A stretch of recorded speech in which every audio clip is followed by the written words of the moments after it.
I'm Shelly from Shelly Saves the Day. Hi, I'm Nikki. My channel is Life Made Simply with Nikki. I'm Natalia and I have Natalia Tries. I'm Danielle and my channel is called Parajetta.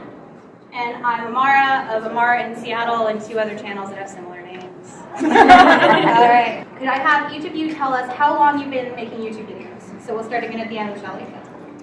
Okay, so I have a channel with a girlfriend of mine. It's Shelly and Jade, and we started that back in August of last year.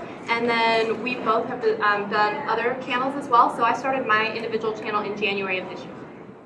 So I started way back in 2009 from my college dorm room, and I've been on and off. But in the past year, I've committed full time to my channel. I have been doing it for 4 years, but I'm taking off the route of going like 3 channels because I can't figure out my life. And this one I've had for 4 years. The other 2 are more recent. I've been on YouTube for 2.5 years, something like that. Okay, cool. And I started in October. I am looking to, one of my first questions for everybody, and it's a pretty basic question, we have a panel like this, is how did you end up choosing to do lifestyle and DIY, and what does that mean to you? So, anybody want to pick that up? I think for me, the reason I chose it is because I was doing it anyway. And I'm all about crafting. And I do it anyway, and I was like, I want to share this with people and be able to share how I do things. And so that's kind of how I decided on doing a DIY channel. And then kind of going the lifestyle realm, sharing just fun stuff and being able to hang out with friends. I think I started because I was going to art school. And I was like, well, I'm doing crafty things anyway, so I just want to just put it on the internet and make some money. So then I started doing DIYs, but I'm like, this takes too much time. I'm not doing that anymore. So then I went into makeup, and I was like, oh, too much editing. And so I went into vlogs, and I'm like, oh, too much talking. And I was just like, what do I do? I just can't figure it out. So I started trying things because, like, I was talking to my friends, and I told them how many things I have not done. And they're like, oh, just vlog it and just make short videos. Like, I had my first root beer float, and it was disgusting. But it was so funny to me, so people are enjoying that, and that's where it's gone after everything I've tried. Yeah.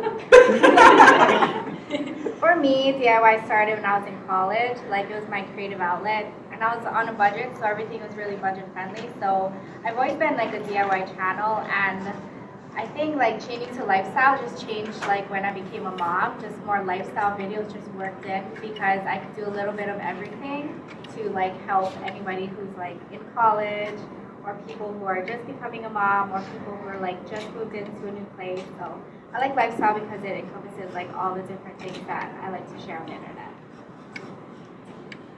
So I consider myself a DIY diva. I watch a lot of DIY Network and all of that stuff, but one of the reasons why I did it is I am a self-proclaimed savings ninja, and I don't like to spend a lot of money on things that like I feel like I could make myself.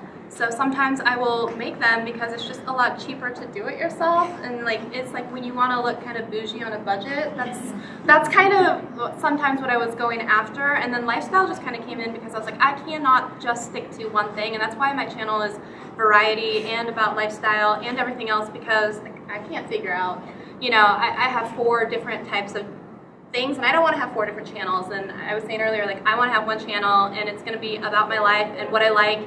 And you know, people may like it, they may not, but and some of it may resonate with some others. But I just felt like it was important to get it all out there. Totally. And for me, I chose lifestyle because I wanted to show a side of lifestyle I didn't think was showing up on the internet enough. So lifestyle is more of an adventure-based thing, and that's kind of what we do. Bucket lists and craziness like that. So a little bit like trying stuff, like Natalia. We should do something. Yeah. We should all do something. Let's do something with it. Yeah, down. How about a moment that you've loved since you started making YouTube videos? There's so many things that happen when you start making YouTube videos. I was curious. I have a number of moments I've loved already, but I'm curious as to what you guys have loved since you started doing that. I think when I started doing my DIYs and they got really popular, I decided like to have some people post a picture of like what they created from my video, and a lot of people would send them to me, and I was like, wow, like people are actually taking my videos and making stuff. And then I used to feature them at the end of my next DIY video, so it's kind of an incentive for people to send me their pictures, and it really just shows like how you can actually grow a community just from little things like you. And in that same like area, like getting messages from people being like, hey, your video really helped me out, or I never really thought about this, and like, I watch your videos to feel better about life and things like that, and it just feels nice that you're reaching out and helping people and feeling a little bit happier every day. I had a comment on a video, it was one about how to video edit, and she was so sweet, and she was from Australia, and she said, this was like such a good video, and it was explained so well, and I did it, and I put it in one of my videos, and I went and I watched that video, and I was like, oh hey, look at that, that is the exact same thing that I was teaching, and so I commented, and I was like, hey, nice job using that, crumble effect, it looked really, really awesome, and she just like, she responded right away, and she's like, oh my god, I cannot believe you actually just messaged me this, and I know it's awful, but like, I was really excited that I put it in. I'm like, no, it was awesome. It was awesome. She was so sweet, and that just totally made my day, because I was just like, wow, that was really cool. I think mine is going to be different because I love getting responses from all my subscribers, and mostly when they comment good night every day. That's not weird at all. But I think my favorite one is that my family got involved in what I do, because sometimes explaining it to people is a little bit, why do you have a camera on your face every day? I don't know. And like involving my mom and having her channel just push it even more than mine is right now was like so interesting, because now they all understand what I do. And it's like a whole family community, and now in her community we adopted sisters and daughters and sons, and it's like a whole family all around the world. So I think I have more of a memorable experience from building like a community with my family. Like, it doesn't necessarily have to be far. I built it so close that I have such a an emotional thing to it. I love doing it with my family. Shelly, you actually brought up something really interesting. Do any of you have trouble explaining what you do to people outside of YouTube space? Yes. All the time. All the time. Yeah. No one understands. They're like, well, how many selfies do you have on your phone? Right. And all? It's a hard work. It's like a rodeo thing. I know, I'll have friends with like, follow me on Snapchat, but I post a lot because I have stuff for my YouTube channel. I'm I have to say all the Yeah. time. Or I have 3 Instagrams figured out. Yeah. Yeah. I had a similar situation. My mother texted me at one point and says, so I have no idea what you're doing, but I think this might be part of it. And that's what she says about anything that has to do with or comes from YouTube now. So anything, any video on anything, she's like, I think this is kind of it. I'm like, thanks, Dr. Mom, appreciate it. So I was hoping we could all give tips. Now this time, can we go this way? Because Shelly made a whole basic YouTube tips video that's fantastic. So I'm going to show that right at the end after we do some tips over here. Sound good? All right. Just general tips. Yeah, general tips. I think the thing that I always tell people is just go for it. Whatever you want, doesn't matter what phone or camera you have, just make a video. Because I put it off for so long. I wanted to make videos for 2 or 3 years before I did it.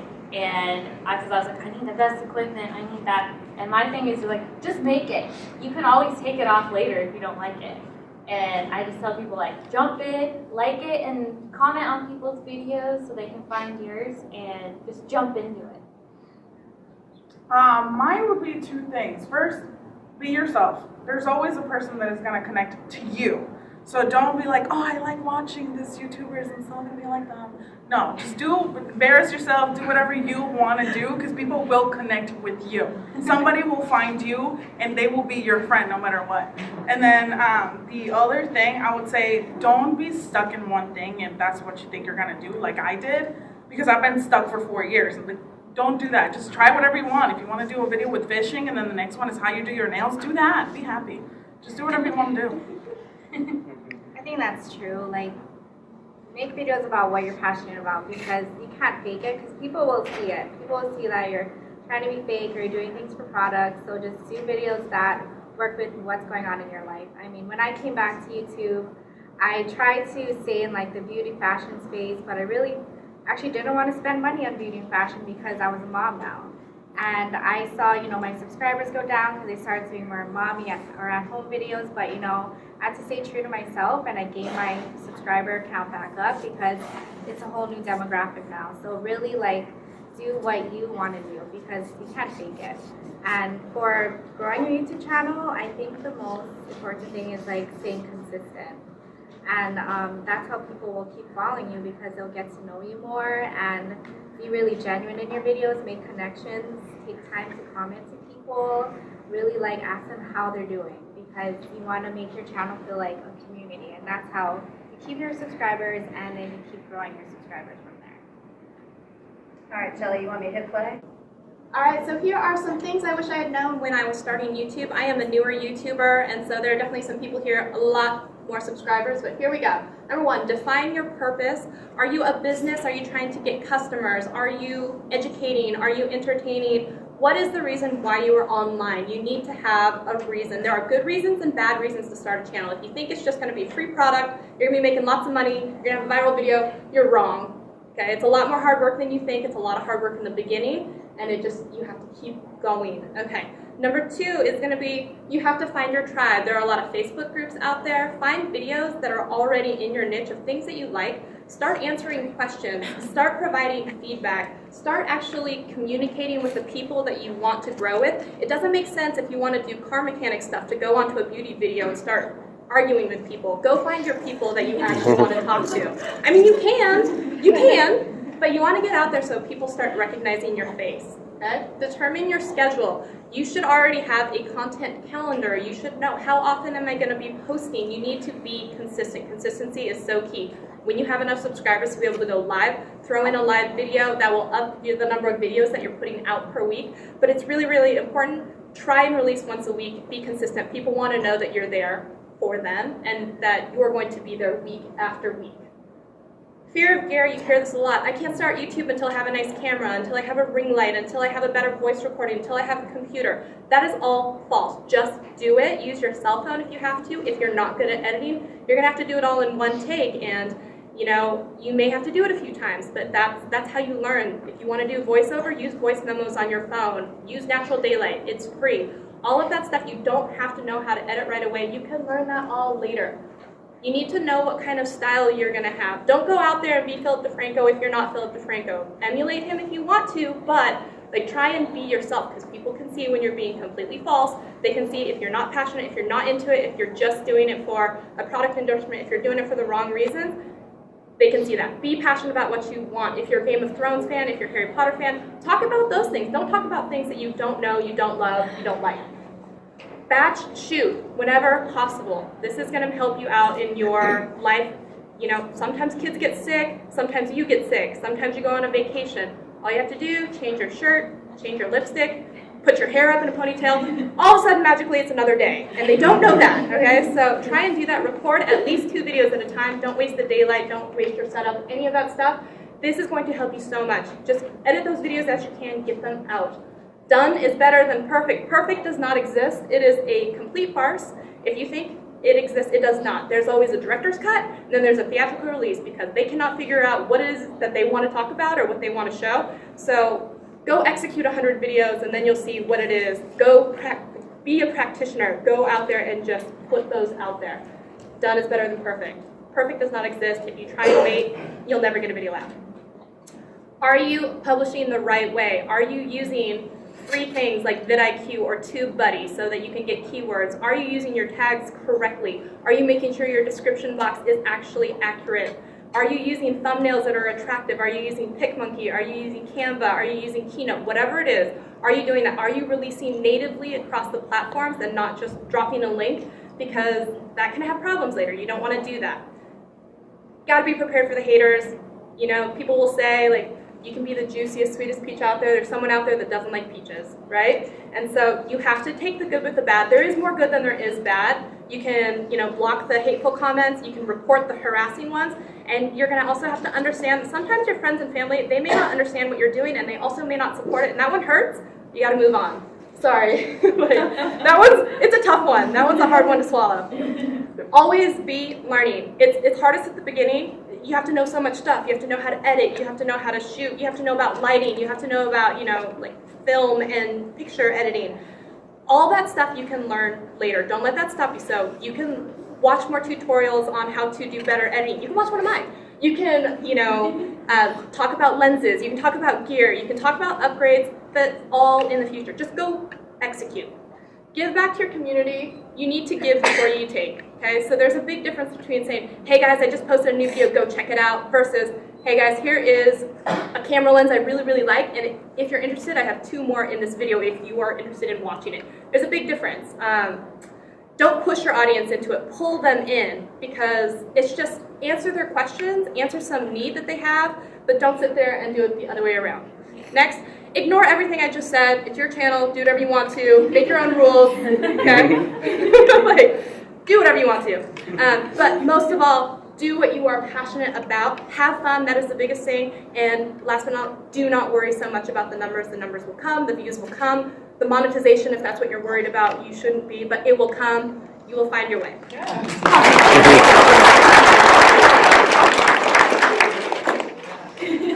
I recorded it. Just upload that, and you're fine. All right, that's fantastic. Take all these notes off to the side.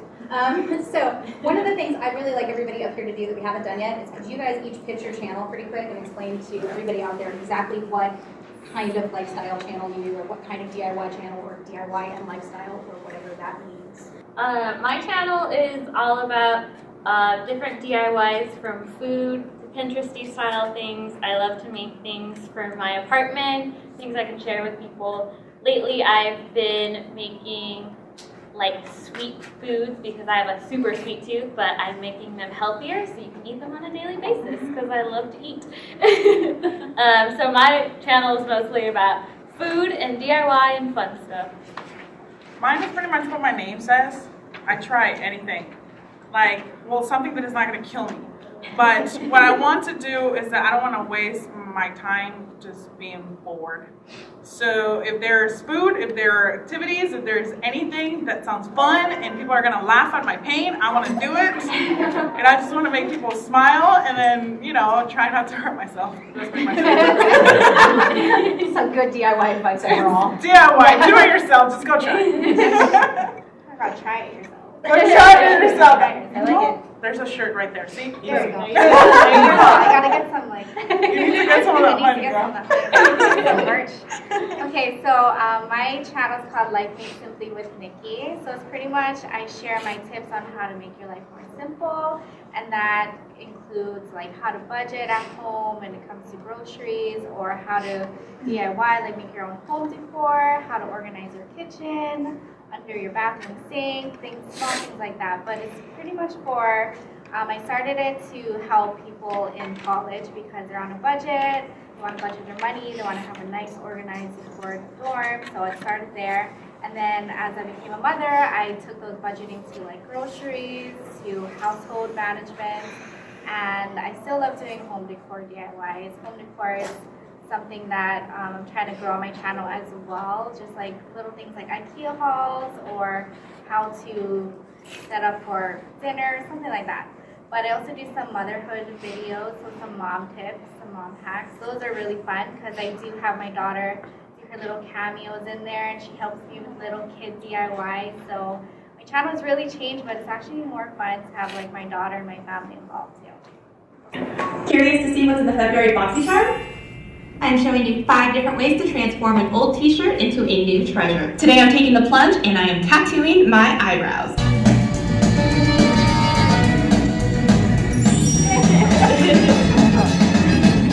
Hey guys, welcome to Shelly Saves the Day. On my channel I put out videos around life hacks. Today we're tackling how to repair Louboutin shoes so they go from drab to fab. Tech tips, which camera is the best one to start a YouTube channel with. It's time to talk about Instagram hacks, beauty videos. Alrighty guys, we have 3 minutes to show you 3 different ways to do French tips. I know this sounds like really embarrassing because they all look the same, but I swear to you they are different. And the occasional funny video or cameo from my husband. Yeah, sure, man.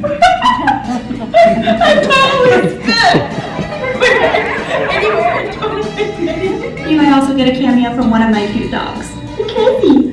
So crazy. I hope you guys will consider subscribing to my channel. I'll see you guys very soon. Bye. And that's my channel.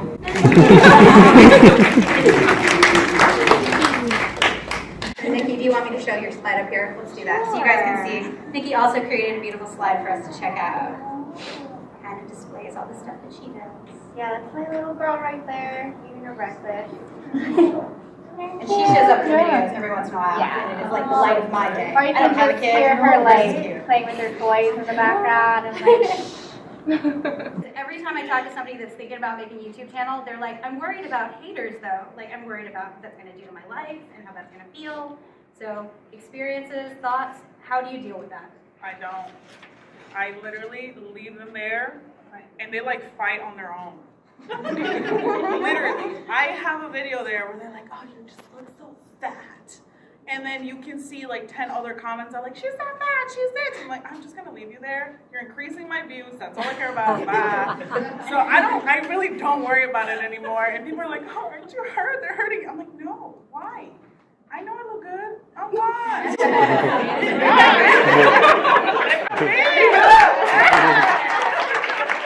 So if you're worried about haters, don't. They actually may give you a favor. You want to give me a dislike? Go ahead. It just increases everything for me. I'm fine. I'm okay. I know, I feel the same way about them because every comment and every upvote and downvote puts your video higher in the search ranking. So I'm like, yeah, tell it to me. Go tell it to me. I'm leaving it up. And I just ignore it. And you have to not take it to heart. Because those people don't know, they don't realize that they're like talking to a real person, like it doesn't register. And so you just have to ignore it and just be like, okay, whatever, get my video higher. I think when you get a hate comment, you just need to set a good example for your channel. Like, sometimes I just delete it if it's really bad, or I just ignore it because you don't want to reply and say something worse or try to like fight with someone who really like they have no face. They don't have anything. They're just a person typing on the computer. So I just think about that. Like, I think what is worth it? I would rather have my energy on like the positive than for people to maybe come and see like, oh, she was negative, right back to that negative person. Like, you don't want to be that person for your channel. So just ignoring it, that's pretty much it. Just give more love to the people who are giving you love. I think it's really important to focus on the people that are positive and interact with them in a positive way, because yes, it hurts when they give you a dislike, and yes, it hurts when you get that first comment that makes you want to cry. But that's okay. That's what the delete button is for. That's, that's why you can block them. That's why you can report them. And, people get really brave behind the anonymity of a keyboard, and if they had to walk up to your face, they're not going to say usually like, Natalia, I think you're totally fat. They're not going to say that to your face because people, I'm sorry, you put that one out there earlier. That's why I don't want to see my hate comments. I'm going to turn around. Like, girl, I know I look at so they would never say those things to your face, and you have to remember that. And there's something so broken about them that they feel the need to go out and try and make themselves feel better by putting other people down. And it's really easy when you have 100 comments that are positive and one that's bad to focus on the one bad one and feel like you want to cry. But you just can't let them win. And it's harder, it's easy to say that, it's harder to practice that. But after a while you have to be like, I think you can do better than that. I don't want to go on, but I don't think you're really trying when you put out that comment. So I would just, just move on and focus on interacting with the good comments. Can I just add one last thing? For my mom's channel, she has it in Spanish, but something happened with the comments where this guy, she cooks for her channel, and this guy decided to be like, I gave her a chef jacket because, she's the chef of the house. And he was like, excuse me, you need to take that jacket off. You're not a real chef. And so she was, that was her first bad comment. She was obviously, I'm like, don't touch my mama. And I was really hurt. And I was like, no. So I was like, Mom, if you cook in your house, you're the chef of that house. Nobody tells you what to do. And mostly in YouTube, don't let anybody tell you what to do. So now, Mom, if you could just please show your bag. Turn it into the chef of the house is me. So turn something negative into something positive. And tell the haters to go to black. That's what I got. I picked up a really good tip. I went to Amsterdam to go to VidCon Europe earlier this year. And one of the tips I picked up, because this was talked about by people who are colossal YouTube creators, across the span, is they said, what you gotta think about it is this way. Making YouTube content takes a lot of time and energy. That's what you put your time and energy into when you make good content or when you're constantly growing your content. People who are taking time and energy out of their life to be mean to people on the internet, to leave bad comments, to create chaos, really that's sad. Like, because they could be using that time and energy to be creating their channel and their success. So really, she's totally right. Flip it into something good, move on, because you've got other stuff to do. I tell people, I ain't got time for this. Turn it into a joke. I mean, what are they gonna do? Laugh? 100%. True. Okay, so let's move into something else that is potentially even harder to deal with than haters. What do you do when a project goes awry, when it doesn't work out? You had a DIY project that failed or went badly, or I posted video. on Snapchat. I had this video where I really wanted to make like healthy macaroons, and the main ingredient in macaroons is sugar. And and I tried so many times, and every time it would be a disaster. I'm like, this is what it came out like. And eventually I got to the end, and people are commenting like, you finally did it, and things like that. So like, I think it's good to like embrace those like fail projects and be like, yeah, that did not turn out good. And you hit on something there that I love, the idea that part of what makes YouTube interesting to people is that we're not perfect and that we're more real and more accessible. So like the fact that you don't do stuff perfectly, that's something people relate to. That's part of the story of being a person who is as great at DIY projects as Danielle is. So that it's a process of moving forward, and people like to be part of that process as much as just the end result and everything being crisp and beautiful. Yeah.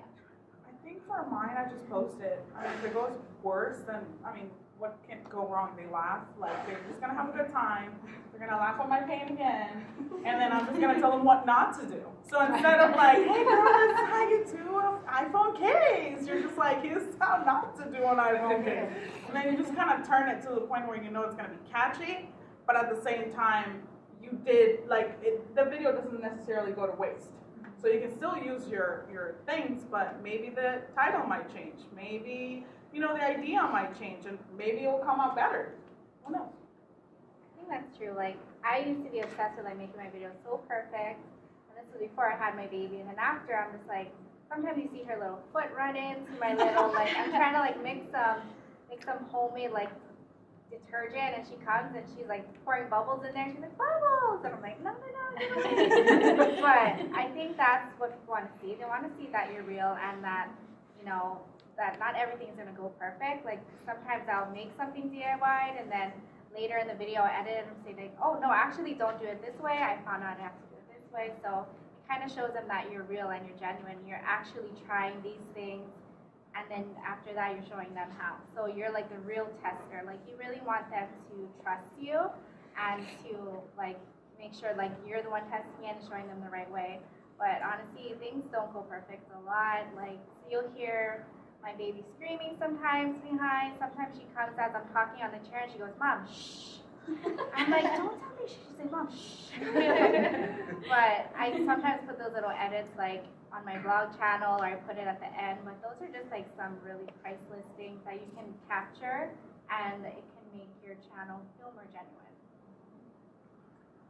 So I also had a problem for a while where I didn't want to do like certain beauty videos because like I didn't want to have my face out there, no makeup, like beforehand, and I wanted to be like on and, you know, like look good or something. And then I realized that that's just not real. That's not how people are. And, you know, people have acne, or they have red cheeks, or they have whatever they have, and that's okay. And I think it's okay to show that. And so like I try and say, I'm not a guru, I'm just a real girl, and, you know, I'm trying some things. And I think you need to be like determined in what you want, but flexible in your methods. So if you want to say like, I want to put out a video, that's what you want to do. But if it's a DIY and everything goes wrong, then maybe it's a blooper video, and maybe it's a DIY disaster video, and maybe it's repurposed into something else, or maybe it just became the outtakes in a different video. Don't let it stop you from creating a video. Just maybe be like, here's some stuff I learned not to do. Here's an unprofessional tutorial on this. You know, learn from my mistakes.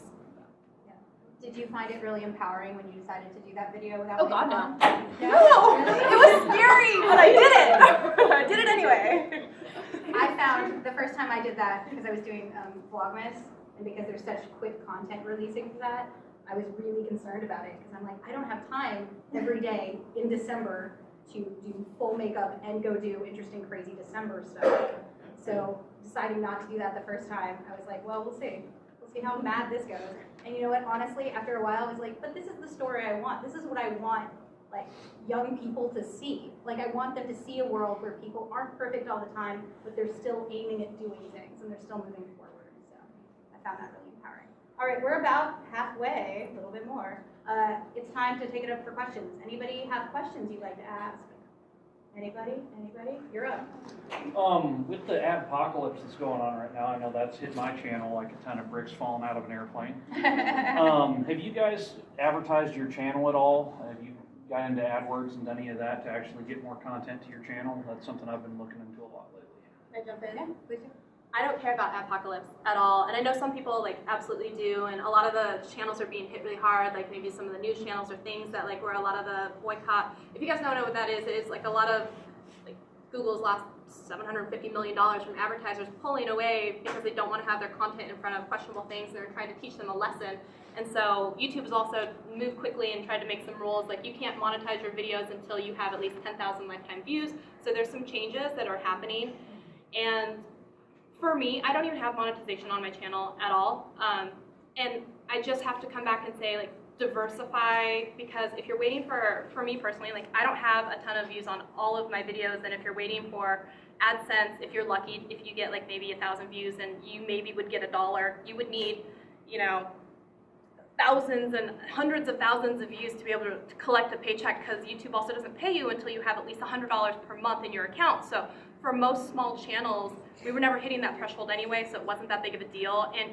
if you were, like, maybe it was $20, which you weren't getting anyway. So I wasn't as worried about that. I was more concerned about, you know, what I should be doing, not just worrying about AdSense revenue, but am I signed up with Amazon affiliates?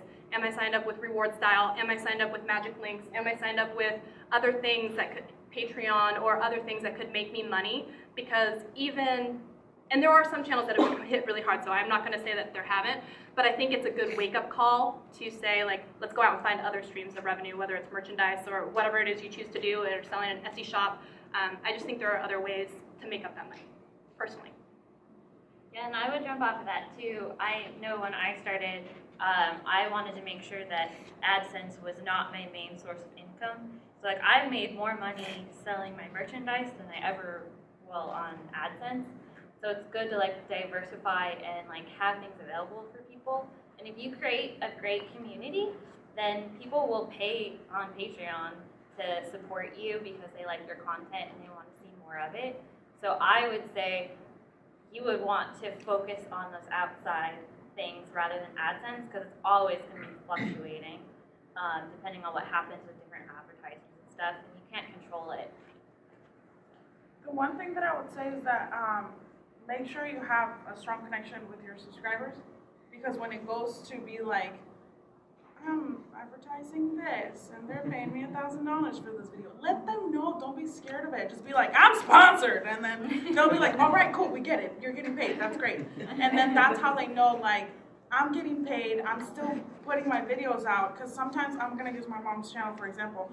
They ask her, why don't you upload more than once a week? My mom has a full-time job, she can't upload more than once a week. We let them know, we need more of your support to make a little bit more money so she can upload more than once a week. So have that strong connection, because if the AdSense is not going to give you the money now, older things like sponsoring and you know, having channels send you stuff, things send you things and paying you for that kind of stuff, but making sure that they're not attacked and you're just not a walking commercial, but they know that, you know, you need the money. So just having a strong connection with them to the point that it's not a commercial, you're not a walking advertisement, but then also they trust you, you know? Mm-hmm. So that's what I'm doing right now with my channel. I'm like, Natalia tries, want to try everything. Companies, feel free to send me things. I want to get paid, but I'm gonna let them know what's up. And if this didn't work, I'm gonna tell them. So, you know, just have that trust with them. So you're getting paid, they're getting the truth, and both are winning, you know? That's another way of just getting away from the AdSense situation.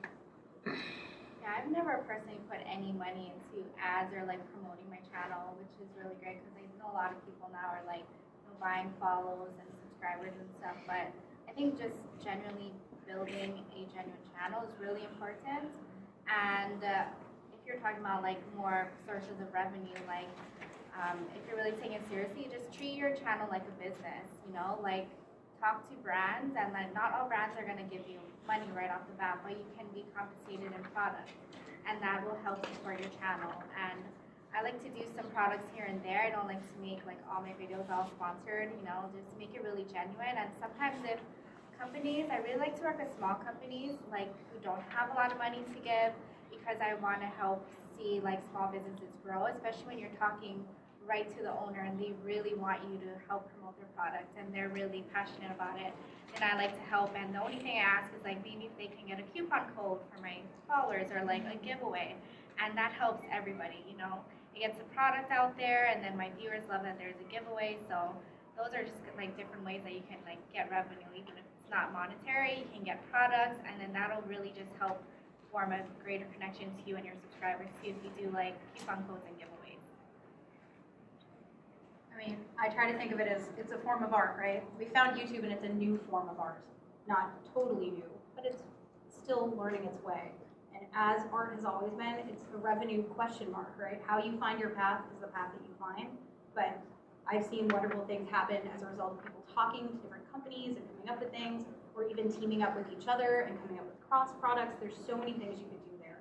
So I would think that one of the best options for today would be to meet people and see if there's a way you can figure out something you could do to further everybody. This is somewhere where people can all be brought up. I love this facet of YouTube, by the way. I'm going to get a little talky about this because I love this.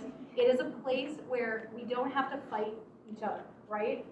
I am not a corn farmer against another corn farmer trying to get a percentage of the corn revenue. There is an audience for everybody, and that means there's the opportunity for all of us to raise each other up. That's part of the inspiration that came as part of us creating YouTube Day as a whole, is the idea that we can all work together and move stuff forward. So really the first step, I would think, to revenue and everything else is to work with each other more. That's the thought I have there. Any other questions? Thanks for all that great info. So we're starting to live stream our show now, and I wanted to find out if you have ever done that and what tips you might have around it. Live streaming is so awesome. It is, and I just, like, you know, when you just open the YouTube app and like every once in a while I'd hit the little button for like the video one, and it would be like, go to your library, and like one day I clicked it and it said go live, and I just about like had a panic attack. I was like, oh my god, I can finally do it. I've been waiting this for like ever. Like I should not be as excited about that as I was, but like seriously, I think live streaming is amazing, and I think that all of the platforms are pushing it, whether it be Facebook, YouTube, whatever it is, and people who are live streaming are finding their way like bubbled up to the top through like the search results, and it's such a good thing. And if you can't do it on your phone yet because you don't have enough subscribers, you can still do it through like Google Hangout on your desktop computer, on your laptop, with a webcam and a microphone, anything like that. I do think that when you're live streaming, like typically I wouldn't tend to go more than like 20 minutes at a time, enough time to get your audience in, get them engaged, provide some valuable content. Like, I'm a big believer in don't waste people's time and don't ask for more time than they have to give. So make sure that you have content that you're ready to talk about. So if you have speaking points, if you have questions beforehand that they've already submitted that you want to answer for them, you want to make sure that you also tell people like, I'm going live tonight at 6 p.m. or whatever it is. Give people time enough to find it. Tweet out the link, email your group if you have that, and be like, hey guys, I'm going live if you have questions. And then acknowledge the people that show up. Make sure that everything is set up. So if you're on a laptop or anything like that, like invest in maybe like an external microphone or like a lapel mic. Invest in like a webcam that shoots in high def, or there are some really cool things. Like if you absolutely like the way that your DSLR looks, then maybe you set up your DSLR and then a screen capture through OBS or whatever it is. Like get that set up and practice a live stream 1 or 2 times, because there's nothing worse than watching someone start the live stream and being like, is this on? Can you guys hear me? Can you give me a thumbs up if you like it? Like do a couple, like post it privately, watch it back, make sure it looks good, and then like do it. Like anything else, it should be set up correctly. But I think like absolutely do live streaming. Do it. Would you mind if I put a comment on the end of what you were saying there? Because you mentioned OBS. I've been doing a lot of live streams for my audience, and I've been using OBS, and I actually have a 15-minute video I made with a countdown. Hey. And what that does is when I start a live feed, that has some music that plays to it, or sometimes I put some other stuff in there. I'll throw a clip of my dog barking at the neighbor cat in there or something just to keep them a little bit entertained. And so by the time that 15 minutes has transpired, I've got sometimes 50 or 60 people sitting there waiting for me to start the stream. So when I go in, I start the stream, they're already there, they're already throwing comments, and then also I screen cap their comments So that gets captured in the video, so people know that, because on a live stream right now, your comments disappear after the stream is done. So I screen cap that so as people are watching, and so when I'm responding to comments, it's still on the screen. So that's been a very powerful tool for me, and that made people really enjoy that. So if you're going to do live streaming, definitely think about doing a countdown clock like that. Those are such good It just ideas. gets people engaged. It's called OBS? Yeah, it's free software. If you go into your YouTube page, Oh, okay. and you're going to check out under the live tab and everything, and you go into the help section there, they recommend that software to you, and that's and you can OBS is put great. you can put Not images sponsored. in there, and you can put video in there, and you can play, you can switch scenes and everything. So Hashtag not Open sponsored. to it. Their software's free. What are you gonna do? I'm ready to try. I think I only have to say one thing. Depending on your channel, depends on your time, and that's the only thing that I would probably. My mom cooks, so you can't expect her to do a whole dish in 20 minutes. You know, and I build them up for it. So I produce her channel, and every Saturday we do a live while she's cooking. And sometimes we have, have the Instagram live is only 1 hour. We have to like do it again because they're like, no, we're coming back. And so we have to like start again and do maybe 2 hours, and it keeps going longer. So depending on your channel, if you're cooking, if you're doing something longer, don't worry about the time. Just have a communication with them and make sure that they feel like they're there. So sometimes we put music and we like dance a little bit to get them pumped up, and then we keep going. So that way they're still connected, and they're like, oh my God, it's so boring, I can't, it's an hour long, I'm done. So like stuff like just keep them connected with you, but live streams are great. And then the one thing that I would say before that is that pump your subscribers up before that day comes. Don't just say like the day before, I'm gonna live stream tomorrow, it's gonna be great. They don't know. So they have to know, make sure you do like a post for that, and a time, and what time zone, and what country, what language, whatever, just post it. So then they're aware of it, and they're just like so excited to see you, and that way, you'll get more viewers than you usually would. All right, we got time for, I think, one more question, then I got a final, couple of wrap-ups here. So what do we got? Questions? I know somebody has a question. Is there any places online, like good forums for like YouTube creators to talk about things outside of things like this? Well, if you have a Facebook, there is Seattle YouTube group, which is actually putting this event on, and it's actually a really good place for people to ask questions. Does the software work good? Post your video and ask, is it working? What should I do differently? It's a really good place to ask people questions. So that's the Seattle YouTube Creators Group.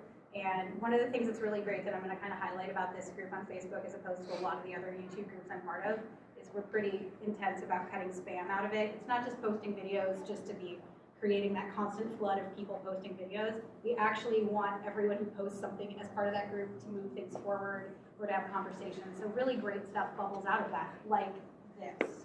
So yeah. There's a YouTube creators and marketing advice, I think, is a Facebook group, and they also do a lot of like weekly posts, like here's the one post where you can post your video, so they try and cut down on the amount of spam. But because there are a lot of Facebook groups that are awful because it's just people dropping their links and going, and there's no interaction, and there's nothing about trying to get better or get feedback, and so that is one of the better ones that I have found. There's also, I know Amara does a lot with this, YouTube also has a creator community where you can ask questions and things like that and connect with people all around the world who might be able to answer your question. Yeah, the YouTube Creator Academy forums. So when you go into the YouTube Creator Academy, it kind of lines you up to look at videos, but off on the side, hiding, is a little drop-down menu, and there's actually a forum set hiding in there. And I am surprised every day how many people do YouTube and don't know about those forums, and the fact that there's a place where you could meet people anywhere. If you're traveling to a place, you can meet somebody there and potentially do a great collaboration there. The community of YouTube is very interactive overall. If you're willing to kind of put yourself out there and say, hey, I'm coming to this place. Anybody want to meet? Want to get coffee? Want to see if we can create something? I just will offer this. I host a meetup called Developing Digital Youth. So it's a meetup. We're out of Bothell, but I had to come to Seattle more and do Facebook, YouTube, Pinterest, and Instagram. So Developing Digital Youth. Cool. Let's talk about what it's like to create content in the Pacific Northwest. Is there something you've done maybe in your channel that has to do with living here or was inspired by something that happens here? I'm looking for some sort of connection to the PNW. PNW in your channel? No? I will say that because, you know, the winters and fall, or sometimes like they are, which are beautiful, sometimes lighting is, it's very important. And so, you know, where it's dark outside at 3:30 in the afternoon, like, you're going to shoot a lot of videos inside. And so maybe you have to find a way to make that interesting, you know, in the different backdrops or whatever else it is. But I will say that is one thing that is uniquely special to this area is you don't get a lot of sunshine, but when you do, it's beautiful. So get out there when you can. But like, you should have a plan for the rest of the year. Yeah. Well, me, I've lived in Hawaii my whole life, so I just moved here about a year ago, and I see like a positive change, like for me, because I'm actually experiencing the seasons change. Because in Hawaii, it's just the same temperature throughout the whole year. So being able to actually do like home decors or DIYs that are around like a season, like winter and fall, and I love it. And taking like pictures out in the fall leaves is so different from Hawaii. So I've actually really liked it, even though they said like the last winter was pretty bad. It did seem really long to me, but I enjoyed it. I enjoy like the snow and everything, and that just gives me a lot more like footage to work with. And there's so much beauty here that I'm always out there like recording every little thing. Yeah, I think that's something that's really neat about being in this area. There are lots of places that you could live in the U.S. where there are beautiful backdrops whenever the sun's out, but we have like 200 parks. You could go environment to environment, and you don't have to set. There's no green screen. Those are actual mountains. That's really where we live. So When it's nice, go out, get all that B-roll. Oh yeah. Intersperse it the rest of the year. There you go. Take advantage. Okay, so the last question, because we're kind of ended up here, the last question I want to tackle is, what is your dream for your channel in 1 year and in 5 years? Yeah, I brought the big guns, guys. I think for my mom's channel, I want her to be a full-time so she can quit her job. Okay. That's like my main thing. I don't want her to work. I just want her to cook, and I can eat it. Yeah. I'm in on that too. Right? Anybody, let's come over. Talia's house, I'm okay with that idea. I won't tell you where I live, but you can figure it out. That's my thing. I think my goal is to make it more full-time. Actually, I'm just staying home with my daughter and doing my channel, and I want to grow it so I can do more projects outside of YouTube as well. Especially being in Seattle, there's so much like creatives out here and so much room for growth. So which is kind of why I moved.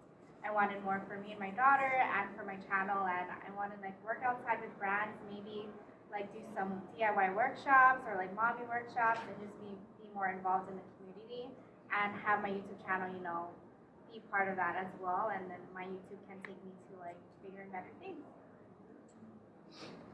So I have a magic number, and it's not my favorite number, it's just a magic number, and the magic number is 100. So 100 videos, 100,000 subscribers, 100 channels that have like launched like or done something from one of, you know, something from my channel.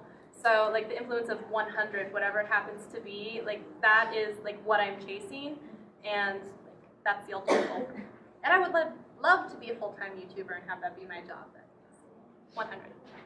I totally thought, sorry for a second, that you were going to say you wanted 100 channels. I know, me too. I've got No. 100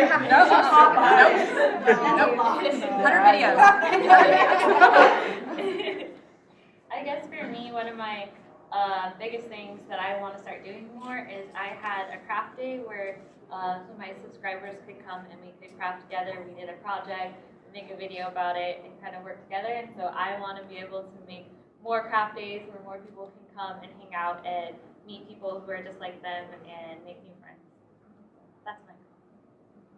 And me personally, what I really want to do with my channel is I want to do bigger adventures. We do lifestyle as an adventure, and I want to push myself through having this channel to move into more and more things that I want to try, like joining a committee to try and create the first YouTube day in Seattle, for example, would be the thing that we've done. Any last thoughts? Anything you think everyone here should know about YouTube? It's a lot of work. It's hard. Yeah, it is. I love how we all thought about the same thing. It's a lot of work. It's a lot of work. And a lot of people think it isn't work, right? Like that's what's really interesting. You get this idea that people think that you just like point your camera at your face, you hit go, and you're amazingly rich doing nothing. That is not at all the reality. How much of your day do you spend, or how much of your YouTube time do you spend actually creating content versus like promoting it, finding new avenues, stuff like that? Any thoughts?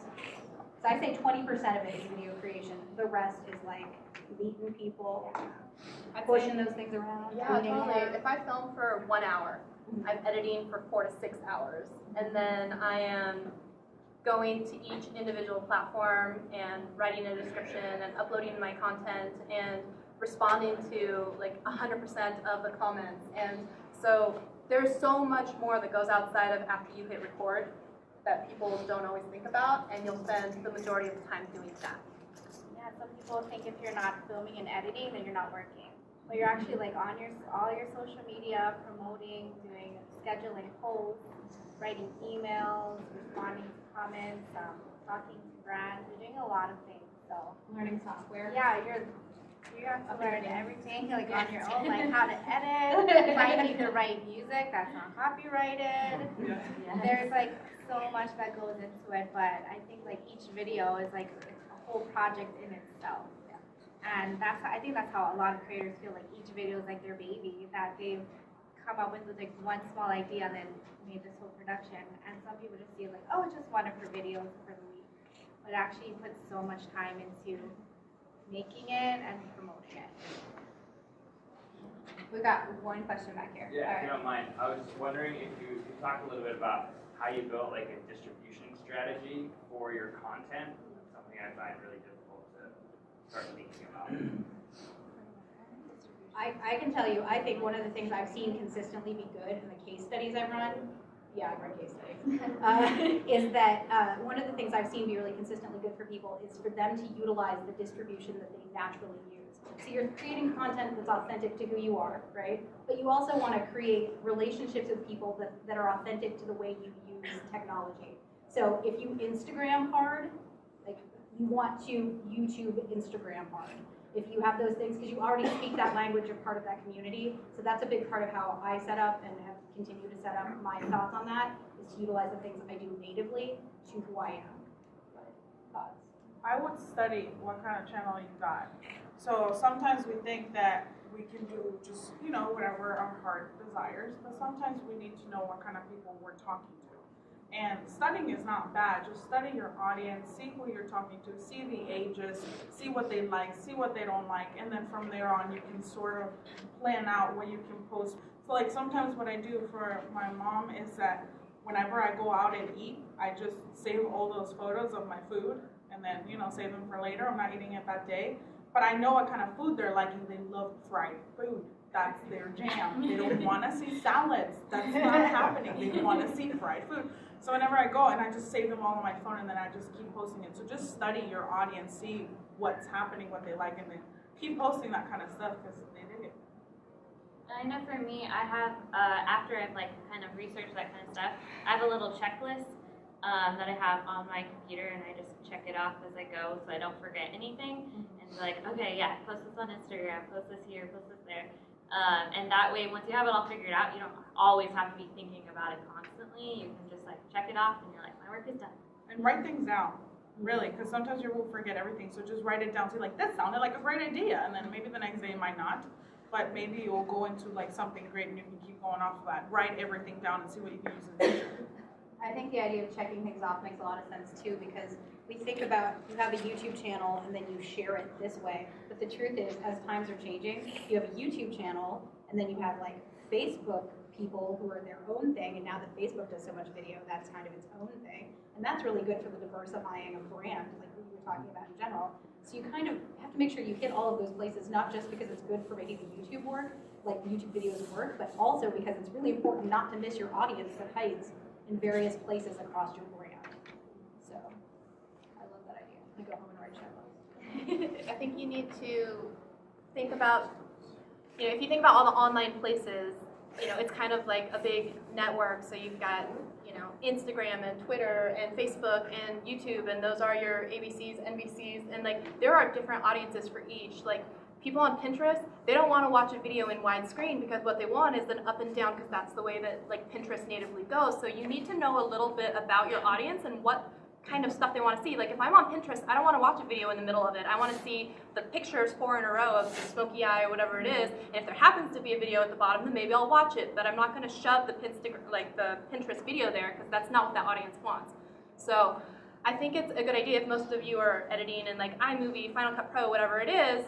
Like I have an overlay at the end of mine that says like, oh, I'm here on YouTube and check out this video or something like that. But I will create another one where I take that overlay out, and it doesn't say anything about YouTube, but I'll take that video and then I'll export it to Facebook. So I think it's really important, like even if it's the very beginning, you can use all of the links underneath, absolutely use every single one of them to share your video, Twitter, Instagram, all that.